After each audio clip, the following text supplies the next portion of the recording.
நீங்கலாம் என்னத்த சொன்னாலும் திருந்தவே மாட்டீங்க. உங்க பேராசை தான் பெரிய நஷ்டத்துல கொண்டு போய் விடியுது. யாராவது ஒருத்தவங்க வீடியோ போட்டா போதும், போய் லிங்க்னு கமெண்ட் பண்ண வேண்டியது. அப்படி இல்ல அப்படின்னா, போய் வேகமா ஆர்டர் போட்டு வாய பொளந்துட்டு காசு அனுப்ப வேண்டியது. அவங்க என்னத்தையாவது அனுப்பி வச்சுட்டாங்கன்னா, ஐயோ! அம்மா காசு போச்சேன்னு புலம்ப வேண்டியது. அது மட்டும் கிடையாது. சிலரு, நான் வேணா மாத்தி அனுப்பிட்டோம். ரிட்டர்ன் வந்து ப்ராடக்ட்ட சென்ட் பண்ணி விடுங்க. அதுக்கப்புறம் உங்க காச தர்றோம்னு சொல்லி ஒரு குரூப் இது பண்றது. அதையும் வந்துச்சு ஓட்டைய உடசலையும் திருப்பி அனுப்பி விட்டுட்டு ஏமாந்து நிக்கிறீங்க. இன்னைக்கு தாங்க ஒரு வீடியோ பார்த்தேன். பார்த்த உடனே இந்த வீடியோ எடிட் பண்ணிட்டேன். செம்ம கடுப்பாயிருச்சு. ரூ. 800 அவங்க வந்து கஷ்டப்படுற குடும்பமா. கஷ்டப்படுற குடும்பம் ஆன்லைன்ல எதுக்கு ப்ராடக்ட் வாங்குறீங்க? ஏன் ரோட்லலாம் கடை வைக்கிறவங்கலாம் மனுஷன் இல்லையா? இல்ல எவ்வளவோ கடைகள் இருக்கு. அவன் கடை வாடகை எடுத்து எவ்வளோ கஷ்டப்பட்டு உழைக்கிறான். அவங்களோட பாவமும், சாபமும் தான் உங்களுக்குலாம் இது பண்ணுது. இது எல்லாத்துக்குமே தான். ஆன்லைன்ல எந்த யூடியூபர், எந்த பிரபலமா இருக்கிறவங்களா இருந்தாலும் சரி, இன்ஃப்ளூயன்சர் ஏதாவது ஒண்ணு நான் மூஞ்சில இத தடவி வெள்ளை ஆயிட்டேன் அப்படின்னா போதும். வாய பொளந்துக்கிட்டு அப்படியே வந்து லிங்க்னு கமெண்ட் பண்றது. அத தேய்ச்சா நீ சிகப்பாயிருவியா? அதே ஆளு 10 ப்ராடக்ட்ட இது பண்ணாலும் 10 இதுக்கும் வீடியோவுக்கும் நீ போய் கமெண்ட் பண்ற லிங்க்னு. இந்த ஹேர் ஆயில தேய்ச்சோனே அப்படியே என் முடி வந்து வளருது. இத தேய்ச்சு தான் வந்து எல்லாரும் என் முடி எப்படி இருக்குன்னு காமிச்சாங்கன்னு ஒரு புள்ள வீடியோ போடுது. அந்த புள்ளைட்ட நான் கேட்டதுக்கு ஆன்ஸரே பண்ணல. அத நான் வீடியோவா நெக்ஸ்ட் வீடியோ போடுறேன். சரியா? ஃபாலோ பண்ணி வச்சுக்கங்க. இப்போ வரலட்சுமி நோன்பு வருது அப்படின்னு சொல்லிட்டு ஒருத்தவர் வந்து ப்ராடக்ட் வாங்கியிருக்காங்க. நகைக்கு, சாமிக்கு, அம்மன் சிலைக்கு அலங்காரம் பண்ணுறதுக்கு. சரிங்களா? கடவுள்கிட்டலாம் கை வைக்கிறாங்க பாருங்களேன். வச்சதில் ஆர்டர் போட்டதுக்கு வெறும் ரூ. 100 பாசி மணி அனுப்பி வச்சிருக்கு அந்த இது பொம்பளை. சரிங்களா? இதை போய் கேட்டிருக்காரு. எப்படி வந்து நீங்கள் ஏமாத்திட்டீங்க அப்படின்னா பிளாக் பண்ணி விட்டுருச்சு. ஸோ நிறைய பேர் ஃபேக்காக வந்து வீடியோ போடுறாங்க. போயிட்டு உங்கள்கிட்ட காசை வாங்கிட்டு ஏமாத்திடுறாங்க. எதுக்கு நீங்கள் ஆன்லைனில் வாங்குறீங்க? ஏங்க கடையில் வாடகை பிடிச்சி வாடகை கொடுத்து சரக்கு ஒவ்வொரு கடையிலையாக போய் அவங்க ஒவ்வொரு இடத்துலையும் செலக்ட் பண்ணி எடுத்து அவன் கடை போட்டு உட்காந்துருந்தா இவங்க வந்து ஃபேஸ்புக்லேயும் இன்ஸ்டாகிராம்லேயும் வீடியோ பார்த்து நகை வாங்குறாங்களாம். அதுலேயும் சில ஜென்மங்கள்லாம் கமெண்ட் ஆஃப் பண்ணி வைக்கிதுங்க. ஏன் இப்படி ஏமாத்துறீங்கன்னு கேட்டு வீடியோ போட்டால் அந்த வீடியோவை அழித்து ஸ்டேக் கொடுக்குதுங்க. கேட்டால் வந்து என்ன என் முகத்தை யூஸ் பண்ண முகரக்கட்டை யூஸ் பண்ண அப்படின்ட்டு. அப்படி இருக்குது. சரிங்களா? ஆனால் நீங்களாம் திருந்தவே மாட்டேங்கிறீங்க. என்னத்தை தான் சொல்லி உங்களுக்குலாம் திருத்த வைக்கிறதுன்னு தெரியவே இல்லைங்க. எவ்வளோ பேர் தாங்க ஏமாறுவீங்க? ஒரு சேலை வீடியோ பார்த்தா ரூ. 300 400 போடுறாங்க. அதையும் நம்பிட்டு வாயை பிளந்துட்டு ஓ ரியலி லிங்க்குங்குதுங்க. சரிங்களா? வடகன்ஸ் எவ்வளோ பேர், நானே கிட்டத்தட்ட 10 பேருக்கு மேலே கமெண்ட் பண்ணி நீ போய் வாய்ஸ் ரெக்கார்ட் போட்டு ரீப்ளே பண்ணவே மாட்டாங்க. ஏன்னா அவளை முக்கால்வாசி வடகன்ஸ் தான். வாய்ஸ் போட்டால் தெரிஞ்சு போகும் ஜென்ஸு அப்படி இப்படின்ட்டு.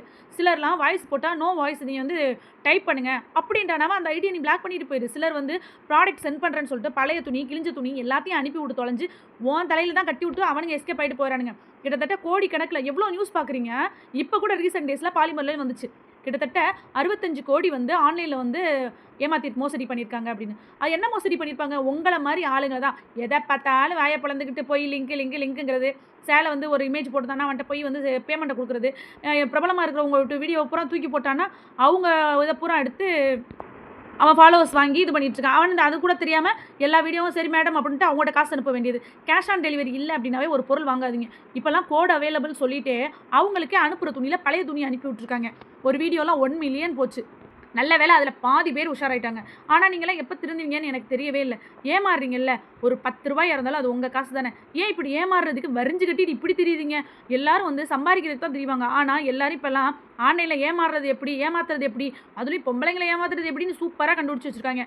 நல்ல அழகழகாக நகை செட்டை வந்து ஆஃபரில் கொடுக்குறோம் கம்மியான ப்ரைஸ்லன்னு சொல்லி போடுறது. அப்படியே இல்லை அப்படின்னா நல்லா ரொம்ப காஸ்ட்லியான ட்ரெஸ்ஸு, ஜுவல்ஸு எல்லாத்தையுமே ரொம்ப சீப்பான விலையில் போடுறது. இந்த க்ரீமை தருணனே வெள்ளையாயிரும்னு சொல்லிட்டு இப்போ பார்த்தீங்கன்னா இன்ஃப்ளூயன்சர் பூரா பார்த்தீங்கன்னா இது தேய்ச்சி தான் நான் விளையாட்டேன் அதுங்க ஃபில்டரை போட்டு விளையாயிருக்குங்க. சரிங்களா? அதை தேய்ச்சி தான் அந்த க்ரீமை போட்டு தான் விளையாயிட்டேன் அப்படின்னு சொல்லிட்டு பிரபலமாக்கிட்டுங்க. சவர்ஜல் ஹீரோயினுக்கு மாதிரி உங்கள் மேலு கமகமான மணக்கணுமா அப்படின்னு அந்த சவர்ஜலில் தேய்ங்க உங்கள் மேல் அப்படியே மணக்கும் அப்படின்ட்டு வீடியோ. இப்போ நிறைய பேர் அந்த வீடியோ பார்த்துருப்பீங்க அப்படின்னு நினைக்கிறேன். அதான் சொல்லலை, ஒருத்தனை ஏமாற்றணும் அப்படின்னா அவனுடைய ஆசையை தூண்டணும் அப்படின்னு சொல்கிறாங்க. அது மாதிரி தான் இருக்குது. உங்களெல்லாம் ஏமாத்துறதுக்கு உங்களோட ஆசையை தூண்டி சூப்பராக ஏமாத்துறாங்க. நீங்களும் ஏமாந்துக்கிட்டு ஐயோ அம்மா என் காசு போச்சே, அது போச்சே, இது போச்சேன்னு புலம்பிக்கிட்டு இருக்கீங்க. முடிஞ்ச வரைக்கும் ஆன்லைனில் ப்ராடக்ட் வாங்குறத முதல்ல ஸ்டாப் பண்ணுங்கள்.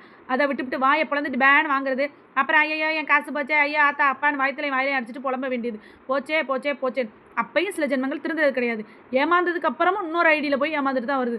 ஒன்றெல்லாம் சொல்லுது ஒரு வாட்டி ஏமாறலையாம், 4 வாட்டி 5 வாட்டி ஏமாந்துருச்சான். அப்போ அது கேன அப்படின்னு முத்திரை குத்துனாலும் திருந்த மாட்டேங்குதுங்க. அந்த பயம் வர மாட்டேங்குது. ஏன் அப்படின்னா இப்போ உங்களுக்குலாம் வந்து காசோட அருமை தெரியல, உழைப்போட அருமை தெரியல. ஒரு 100 வைங்களேன், அந்த 100 ஒரு முட்டை வாங்கணும், ஒரு 10 முட்டை வாங்கினாலும் உங்கள் ஃபேமிலிக்கு 4 நாள் 5 நாள் சாப்பாடுக்கு யூஸ் ஆகும். ஒரு சந்தையில் போனீங்கன்னா காய்கறி வாங்குறதுக்கு யூஸ் ஆகும். எதுவுமே இல்லாமல் எவனே தெரியாமல் யாருக்கிட்டேயோ கொண்டு போய் அந்த காசை கொடுத்து ஏமாறுறீங்க. ஏன் கேட்டால் அதுக்கு காரணம் என்ன தெரியுமா? உங்களோட பேராசை மட்டும்தான். அதை பார்த்தோன்னே சாரி வாங்குறீங்களா ஆன்லைனில், அந்த சேலையை கட்டி ஒரு பொம்பளை ரீல்ஸ் போடுது. அந்த பொம்பளைகிட்ட நீ வாங்குற ஓகே, ஒன்றை மாதிரி தானே 100 பேர் வாங்குவான். அப்போ எல்லாரும் கட்டுற அதே மாடலை கட்டுறதுல உனக்கு என்ன கிக் இருக்குது? அதை விட்டுட்டு ஒரு ஜவுளி கடையில் போனேன்னா ட்ரெண்டிங்கில் இப்போ நீ ட்ரெண்டிங்கில் ஒருத்தவங்க விற்கிற பொருளையே வந்து அழகாக வந்து இப்போ கடைகளில் கொண்டு வந்துட்டாங்க. அதை விட சூப்பராகவே கொண்டு வந்துட்டாங்க. ஆனால் குவாலிட்டியே இல்லாமல் அதுங்க ஏமாற்றிட்டு போகிறது எல்லாருக்கும் சொல்ல. சிலர் வந்து நல்ல குவாலிட்டியாகவும் விற்கிறாங்க சரிங்களா. ஆனால் அவங்களுமே இது பண்ணி தானே விற்கிறான். அவன் கடை வாடகை பிடிச்சி அவனே வந்து ஒரு நல்ல பட்ஜெட்டில் நல்ல இதில் தான் குவாலிட்டி தான் விற்கிறான். தொட்டு பார்த்து நல்லா நீங்கள் வாங்கலாம். அதை விட்டுட்டு ஏமாந்துட்டு வந்து நிற்கிறது. ஐயோ சாரி வாங்கினேன் காசு போச்சுன்னு. அதுலேயும் பார்த்தீங்கன்னா இன்ஸ்டாலலாம் ஒரு அம்மா வந்து 5 மில்லியன்ஸ் வியூஸ் வச்சுருக்கு, ஃபாலோவர்ஸ் வச்சுருக்கு. அது பார்த்தீங்க அப்படின்னா காசை பூரா வாங்கிட்டு 2 வருஷம் 3 வருஷம் கழிச்சு தான் ட்ரெஸ்ஸே அனுப்புமா. அந்த ட்ரெஸ்ஸு வந்து நம்மளுக்கு பத்தாமல் போகிற அளவுக்கு தான் இருக்கிற மாதிரி தான் அந்த அம்மா அனுப்புமா பார்த்தீங்களா. ஆனால் காசை மட்டும் முன்னாடியே வாங்கி வச்சிருது. அதையும் அவ்வளோ இன்ஃப்ளூயன்சர் வந்து வீடியோ போட்டிருக்காங்க. ஏமாந்துட்டேன் எனக்கு 1 வருஷம் கழிச்சு ட்ரெஸ் வந்துச்சு, எனக்கு 2 வருஷம் கழிச்சு ட்ரெஸ் வந்துச்சு. நான் போட்டு ஒரு பொம்பளைலாம் போட்டு ஒரு பொண்ணு போட்டிருக்கு 5 வருஷம் ஆச்சு ஆர்டர் போட்டு, 5 வருஷம் கழிச்சு ட்ரெஸ் வந்திருக்கு. அப்போல்லாம் பாருங்கள். ஆனால் அதோட கடமையை பார்த்தீங்களா எவ்வளோ கரெக்டாக இருக்குன்னு. போட்டு 5 வருஷம் ஆனாலும் நான் ப்ராடக்ட் அனுப்புகிறேன் அப்படின்னு. சிலர் வந்து எனக்கு ப்ராடக்ட்டே வரல ஏமாற்றிட்டாங்க அப்படின்னு போடுறாங்க. இதை விட ஹைலைட்டு நம்ம ட்ரெண்டிங்கில் 1.5 மில்லியன் வியூஸ் ஃபாலோவர்ஸ் வச்சுருக்க ஒரு பிரபலமான ஒரு அம்மா சரிங்களா. ஹாய் ஃப்ரெண்ட்ஸ்னு அப்படி பேசுவாங்க. அந்த மாதிரியே பார்த்தீங்க அப்படின்னா பொருளை பூரா வாங்கிட்டு நான் கட்டை விற்கிறேன் பலகை விற்கிறேன்னு விற்றுட்டு கடைசியில் என்ன பண்ணுதான் தெரியுமா, அவங்களோட கமெண்ட் பாக்ஸை ஃபுல்லாக ஆஃப் பண்ணி வைக்கிறது. வாட்ஸ்அப்பில் யாராவது திட்டினாங்க அப்படின்னா அவங்களுக்கு வந்து அவங்கள பிளாக் பண்ணி விட்டு போகிறது. புரியுதுங்களா. அப்போ உங்களை வந்து எல்லாரும் ஏமாற்ற தான் செய்கிறாங்க. ஏமாற்றி சம்பாரிச்சிட்டு இருக்காங்க. நீங்கள் ஏமாந்துக்கிட்டு இருக்கீங்க. ஆக மொத்தம் இப்போ சம்பாதிக்கிறதுக்கான வழியை பார்க்குறீங்களோ இல்லையோ, ஏமாறுறதுக்கான வழியை வந்து ஆன்லைனில் தான் எல்லோரும் தெரியுங்க. முடிஞ்ச வரைக்கும் இந்த ஃபேஸ்புக்கில் இன்ஸ்டாகிராமில் யூடியூப்லேருந்து நான் பார்த்து வாங்குறேன் அப்படின்னு தயவு செஞ்சு வாங்காதீங்க.